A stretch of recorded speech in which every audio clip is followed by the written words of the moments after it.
What's up, everybody, and welcome back to another episode on my 1966 Ford F250 pickup truck. In today's episode, we are gutting the interior of the cab, getting it nice and clean, and Raptor lining the floor pans. I want to get this metal nice and clean and protected for the winter that's about to come up, so there's nothing to it but to do it. Stay tuned.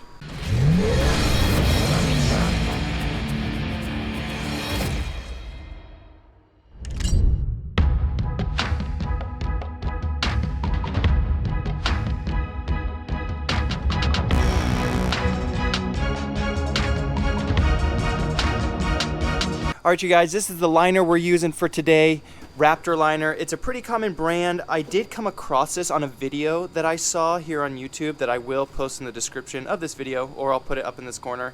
A gentleman took, I believe, 8 or 10 liners, like DIY liners that you could do at home, and he compared them all together, and he shot like airsoft BBs at it. He did all these different things, and he came to the conclusion that Raptor Liner was kind of like the best bang for your buck for DIY liners for your truck beds.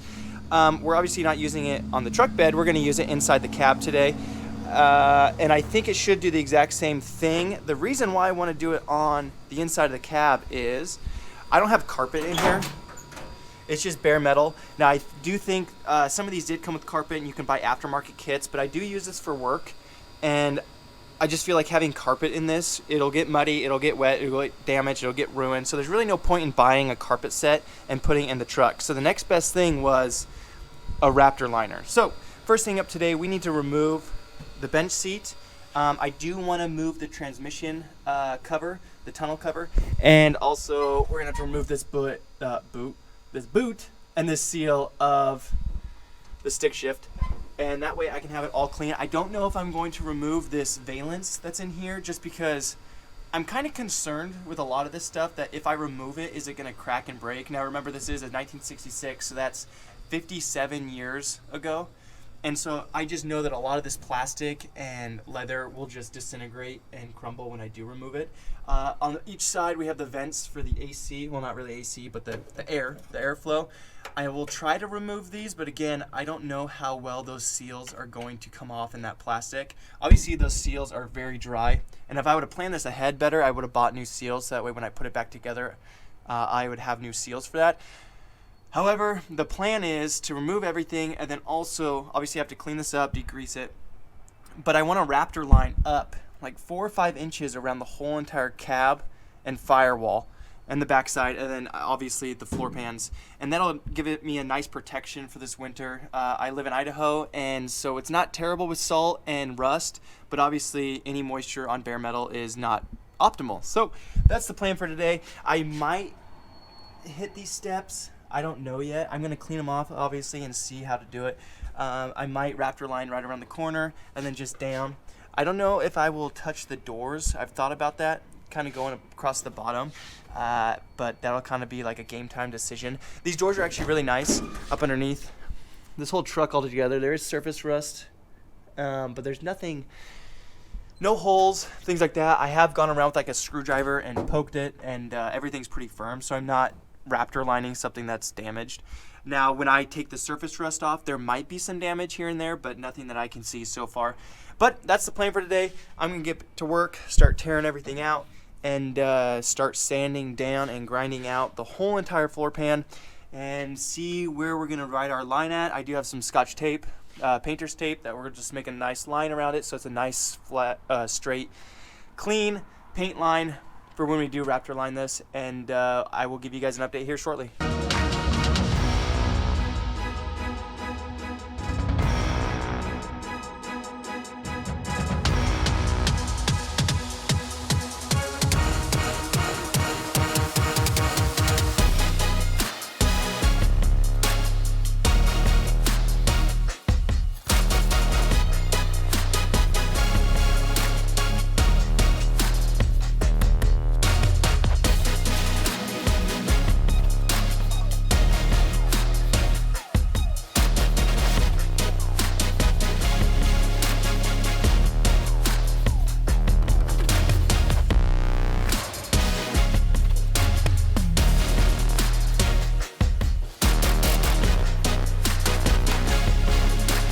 Alrighty then, I have the bench seat cleared out. Now that took a lot longer than I ever expected it to, because the bolts, there's 2 right here, 2 back there, 2 and 2. They were seized up decently well, but then on top of that, the lever that you pull up to slide the bench seat forward, the cable from this side to that side is broken. So I had to manually bring that one up and slide it out while it was seized a little bit. So it's kind of a huge pain in the butt. But this is my favorite part about working with trucks like this, is taking something off that hasn't been taken off in a hot minute and just seeing what was underneath it. So there's is an old Cherry Mountain. I don't know what that is. There's a ski lift ticket. Anyways, just seeing like what's here. So there's an old wrapper of some sort. Now I assume this might have been the build sheet. These are the most fun out of everything. Nope, just a piece of trash. A little piece of the build sheet is right here. Unfortunately, it's not intact. My 1976 F250 crew cab, that one is actually intact, and I do want to laminate it and keep it just to kind of see everything about it. But it's cool to go through trash just to kind of see the life this had. Here's a flyer if anyone's looking for some quality cabinets and doors. And yeah, just some random trash. Now that's an old M&M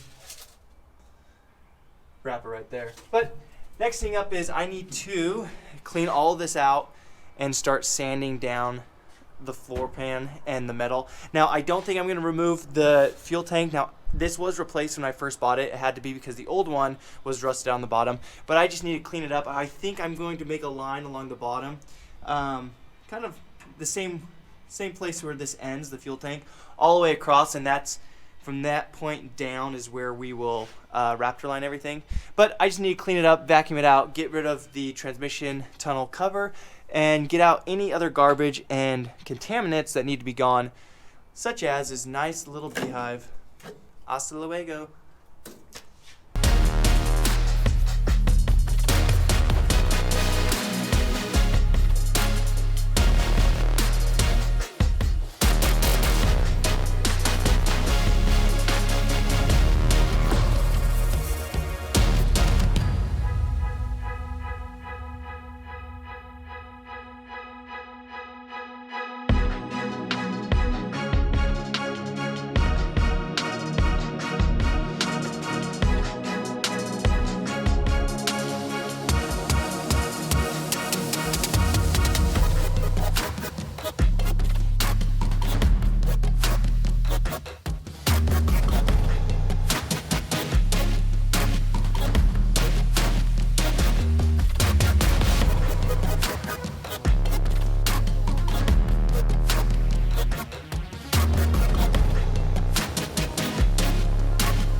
All right, you guys, a little update for you.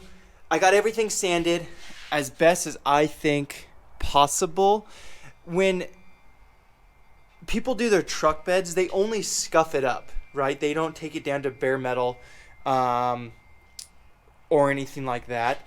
And I'm just basing what I've seen online and on YouTube and what other people have done, and I'm kind of going off of that. They say essentially just scuff up the surface so that way the bed liner can stick to it better. So that's essentially what I'm doing. You can see kind of like the high spots of the metal, obviously, because it's bare metal, and then the low spots are just scuffed up, but not obviously bare because they're the low spots. So I scuffed everything up. I got it relatively decent for what I think needs to be done. I got as much as the sealant that goes around the cover off. I do need to peel or scrape a little bit more off. I don't have a seal. I don't have a seal or any other stuff to put on there. So essentially, I'm kind of not really too concerned about getting it all cleaned off because I am going to put a little bit of sealant when I put it back on, and then hopefully whatever is left over from this kind of also helps seal it. I know that's not the proper way. You guys are probably going to give me crap for it. But since I don't have any proper sealant for it, I kind of don't want to take it all off. Because the whole point of this is to keep moisture and water out of this truck bed. So by taking all of this off and not having something to replace it, I'm kind of just making an issue for later down the road, especially since winter's coming up. Anyway, I'm going to get in here, degrease everything, clean it all off, and then start taping everything. I am going to go, I think I'm just going to go at this seam right here because that way I have a natural break in the metal. So I'm going to go the seam, come over here a little bit, and then I'm just going to go along this to the back and the same side, or same on the other side. I'm not going to go into here, and I'm not going to do anything further up just because this is my first time doing it, and if I mess it up, I don't want to have even more to fix it, especially in these critical spots where there's a lot of bends and a lot of seams. I'd rather have it on more surface area just in case I screw up and have to remove it or fix it later down the road. So that's the game plan now. I'm going to tape it all off, clean it all off, degrease it, and then I will show you guys the process of mixing up the Raptor liner and applying it.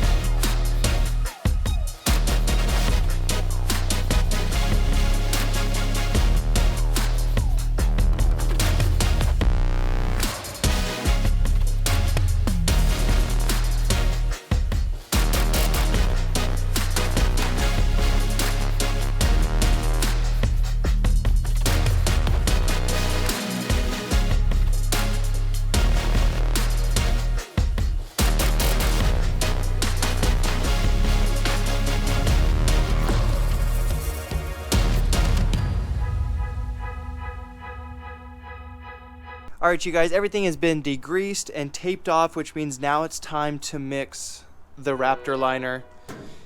So essentially, I take a whole bottle of this, pour 8 ounces of the hardener inside here, shake it well, and then put it in the roller tray. I did get the spray gun for it.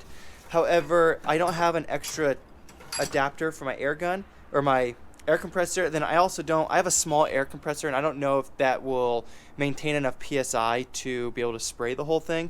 But I figured since the cab's small enough, I can roll it. I do see the perks of using this just because you can get into the nooks and crannies of some tight spaces because you're spraying it instead of rolling it. But for this sake of convenience and not having an extra nozzle for the air, I'm just going to roll it. So I'm going to mix it up right now and get it laid down. They want 60 minutes between coats, and they suggest 2 coats. So I'm going to put one on, wait 60 minutes, and see how it hardens up, and then we'll go from there.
quick update. The first layer is done. It's going to be really hard to see just because it's black and it's starting to get dark. Well, you can see that pretty well now.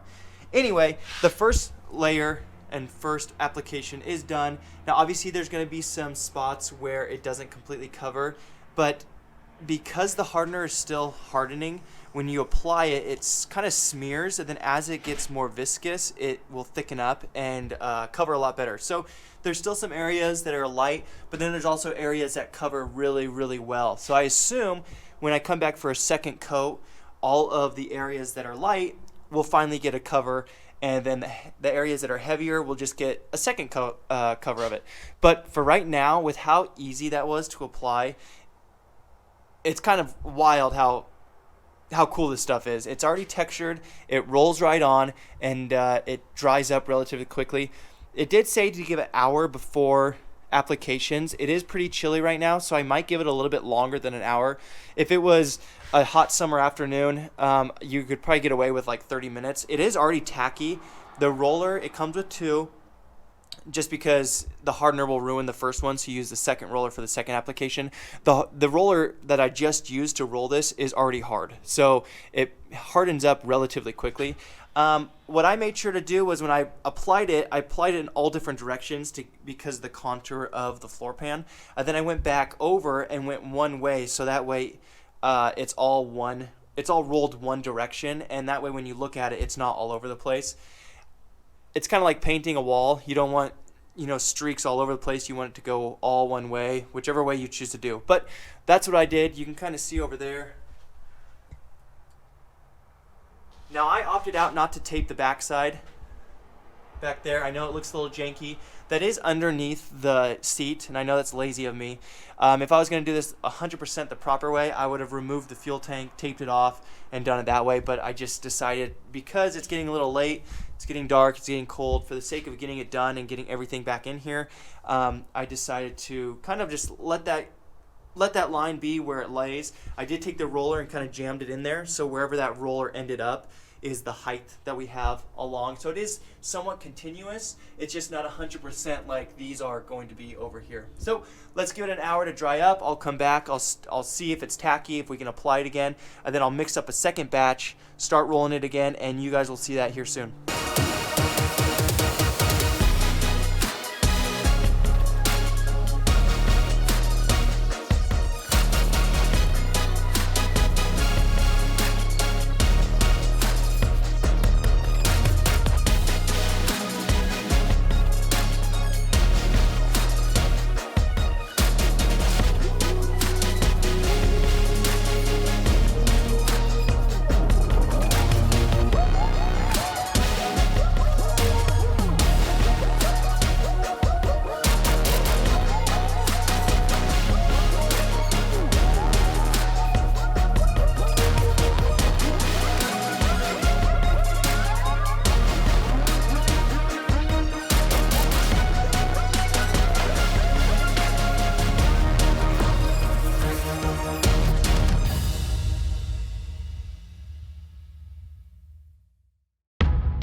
Alright, you guys, it's the next day here.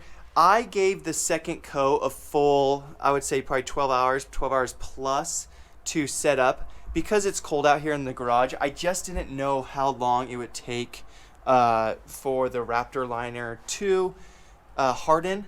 And so because of that, I didn't want to put everything back in and still have it a little bit tacky, just because I didn't want to mess it up already. This is supposed to kind of protect the floor pans and clean it up, and I didn't want to scratch it immediately. But with that being said, this stuff is so cool. I am so happy with how it turned out. The application is so simple, so easy, just a couple simple steps. You mix it up and you roll it on. I can see why this is really popular for DIYers, because it is just so simple. So I did take the tape off.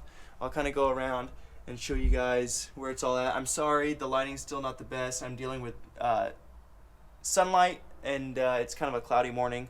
But anyways, I think the lines turned out really nice. There it is over there.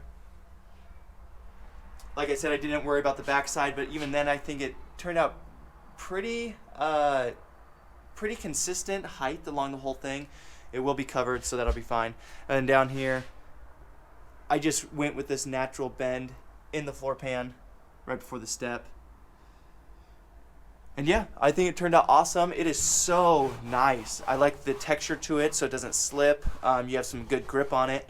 I did do the transmission cover. I think that turned out pretty well. But overall, very happy with how it turned out. Very happy with just how easy it was to install it. So up next, I need to toss the seatbelts on, the bench seat on. I have little things that I did disassemble that I need to toss on right now, and it'll be done. So I will give you guys an update here soon, and I will take this on a drive and get some when it's sunnier out, and give you guys an update with the bench seat on, so you guys can see it completely done with some really nice light, and just see how nice of a finish it turned out.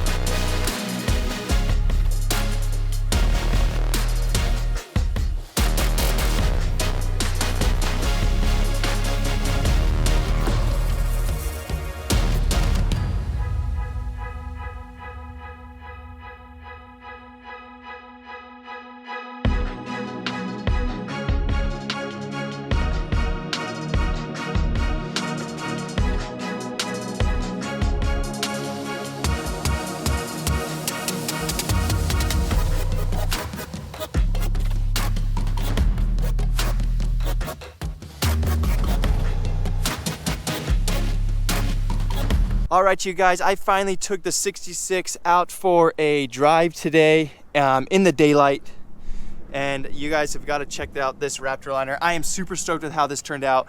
I think it looks pretty dang good. When I was in my garage, you could tell how nice it looked, and there was a little bit of light, but just not as much as, you know, it's daytime right now. Anyways, there are a few critiques that I have for it, not even for the product, but just for myself. The stroke lines that I had mentioned, they look relatively nice, but there are some heavy runs here and there, which kind of annoy me, but at the end of the day, that's kind of my fault, not actually Raptor Liner's. Another thing that I wish I would have done differently was around the transmission tunnel. I didn't know, sorry, I'm trying to get in here. I didn't know how far the transmission tunnel came down. I should have drawn a line just where it was, so that way I knew what line to meet up to it. I didn't, however, and that's my fault, because you can kind of see a little bit of the white paint up underneath, and on the other side there's a little bit as well. My biggest concern was that I didn't want to cover the whole entire thing, put the transmission cover down, and not have a nice seal with it, with the sealant that goes on there. Between the Raptor Liner being tacky on each side, the sealant, and bolting everything through, I really didn't want to make it so tight, and if I ever have to take it off, you just start peeling it back when you remove it, kind of like removing paint or anything like that. Once it starts peeling, you're kind of shit out of luck.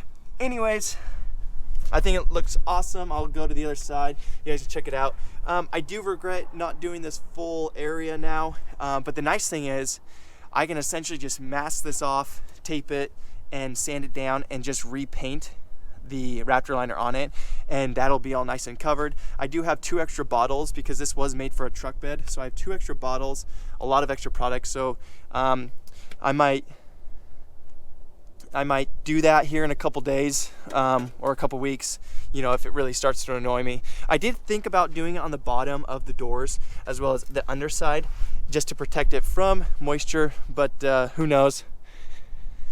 Walk around to the other side and check it out. The main reason, or the biggest thing that I like about this stuff is, well, A, the application is just so dang easy, but I like how nice of a finished product you get with it. I don't know anything about bed liners. I don't know anything about applying bed liners, and you can get such a nice, professional, clean line look with this product. I think I might come back and touch up some areas later down the road. There are a few areas that are a little light. I don't know if that's paint coming through, if that's dirt, because I have driven this for... Alrighty, sorry about that. My battery just died, so I switched in a new battery and we were good to go. Anyways, I might come back and touch up the light areas with just obviously the roller. I probably won't do it unless I do this, mainly because you have one giant bottle, you add the hardener to it, and then obviously it's a one-time use, so you can't just put it back in the bottle and store it for a rainy day. There's no point in mixing up a giant bottle just for a couple touch-up spots. So if I ever do the steps, I'll probably come through, take the seat back out, and any light spots I might touch up again just to make sure they really are covered. But besides that, yeah, it's a pretty awesome product. I would suggest it to just about anyone. The main reason to doing this was, A, I did want to, do this and make sure it was ready to go, this truck, for winter and all the moisture that's about to come. But the main reason why I wanted to do it was I want to see if I can use this application on the F750, my other project, because I do want to try to put this underneath the cab, inside the wheel wells, and any other place that will be susceptible to moisture, water, and potential rust. I do want to try to use this stuff. So this was kind of like a trial run. This is my fun truck. This is my grocery getter, my daily driver sometimes, my work truck. So if I were to mess it up on this, it's not the end of the deal. This obviously is not a show truck. It's a $2,000 truck. So if I were to mess it up on this, it's not the end of the world.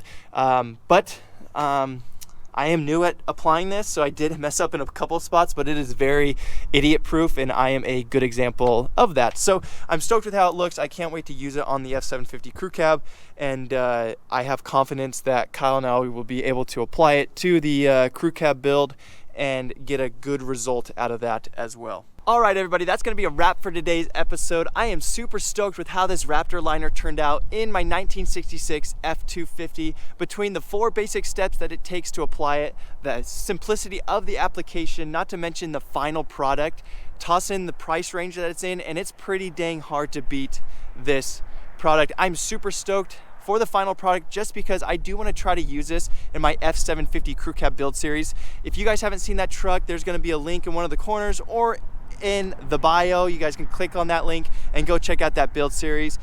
Anyways, super stoked with the final product. I'm excited to see how it does with the durability as well as when this winter sets in here in Idaho.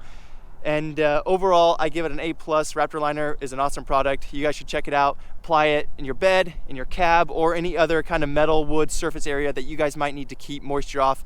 I would highly recommend it for you. Anyways, I really appreciate you guys tuning into the channel. Thank you guys so much for watching, and we'll see you on the next one.